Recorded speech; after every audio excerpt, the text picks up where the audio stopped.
You're listening to the Daily Dose of Health and Wellness with Jen Reynolds.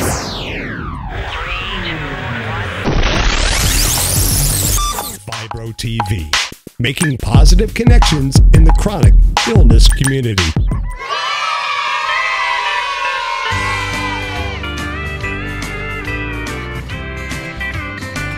My body hurts. The information contained on fibrotv.com is meant for information and entertainment purposes only. Any information via audio, video, or print material should in no way replace any advice or direction given to you from your personal physician or medical caregiver. Please consult your physician for specific treatment options. My headache hurts. I've tried aspirin, Advil, extra strength. Well, hello everyone. My name is Jen Reynolds, creator and founder of fibrotv.com. We are on the Daily Dose of Health and Wellness episode number 8, and today's topic is chronic illness and sex. So sit back, relax, and enjoy the podcast. When my liver's turning green, my stomach hurts.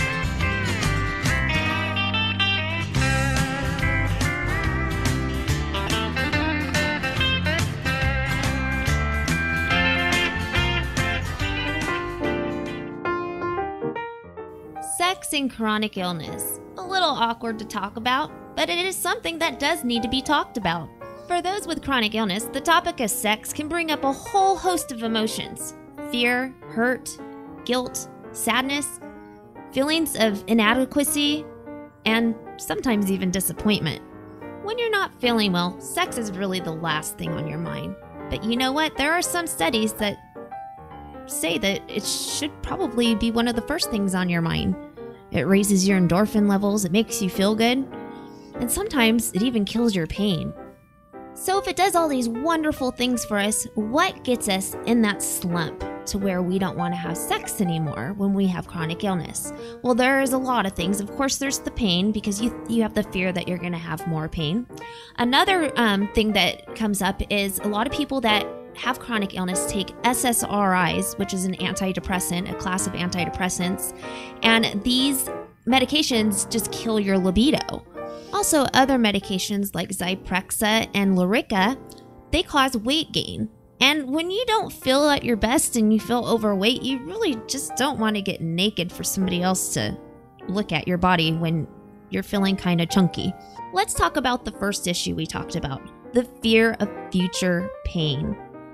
There's actually studies that have been published that prove that sex actually decreases pain. And we'll get to that study in just a moment. First, I want to explain to you why sex can decrease pain.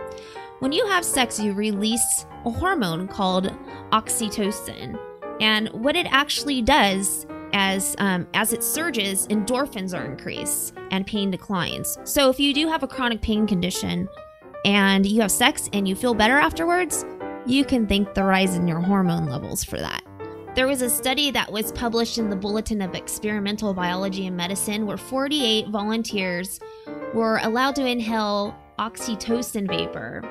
And then afterwards, they had their finger pricked, and the people that inhaled the oxytocin vapor had more than 50% less pain than those who did not. Now, the second thing we're going to talk about is antidepressants. There's a class of drugs called SSRIs, and a lot of the older SSRIs tend to have the side effect of decreased libido, or actually absolutely no libido.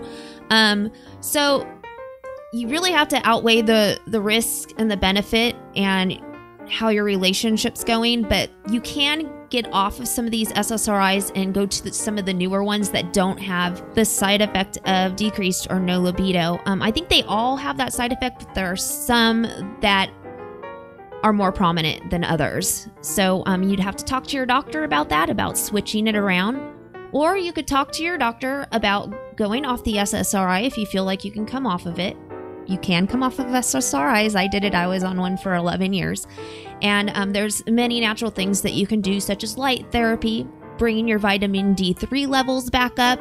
And also there are many, many foods that increase your mood. I call them happy foods. And there's a podcast that I did a couple weeks ago that talks about all these foods that make you happy, and you can go back and listen to that at fibrotv.com. And the third thing that we're going to talk about is weight gain from medications. The two that pop up into my head are Lyrica and Zyprexa that cause major weight gain. I'm talking about usually 100 pounds within a year by taking these medications. If you're gaining that much weight, I would seriously talk to your doctor about trying to get on something else. It's just not healthy for your body. Your body isn't meant to gain that much weight at once. Unless that medication is just helping you so much that you're living your life again, you might want to look into something else. Also, some people with chronic illness gain weight because of lack of activity from having chronic pain. There's a couple things you can do about this. You could start working out. You'd have to start out really slowly, but that's if you're uncomfortable with your weight and you want to change something. You'd have to start out with like pool therapy or just walking. Just start off slowly. You can work out again, trust me. And when you work out, guess what happens? Your libido goes up. Another thing you can do if you're comfortable with your weight, but you're just not comfortable in the bedroom, you need to talk to your partner about it. Make sure that he or she doesn't say anything to you about your weight during the moment, because that could just break the whole deal right there. And with any relationship, you have to have communication. It doesn't matter if you have a chronic illness or if you don't have a chronic illness. You do need to sit down and talk to your partner and say, this is why I have not been wanting to have sex lately.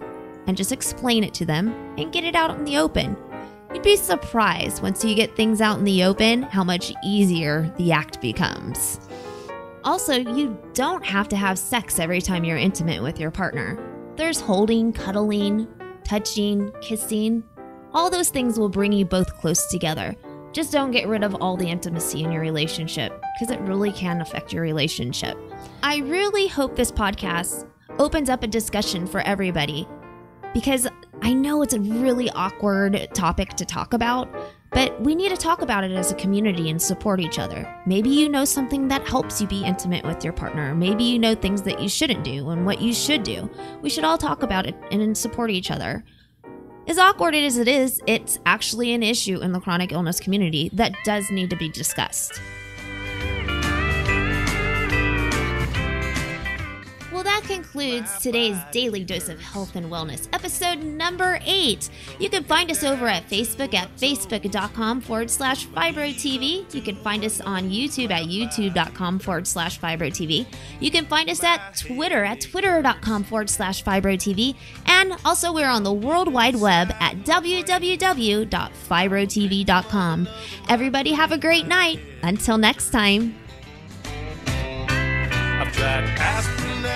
My mommy is sick, but she's the best mommy in the entire world, and I just want her to get better. Fibro TV, making positive connections in the chronic illness community. You can find us over at www.fibrotv.com.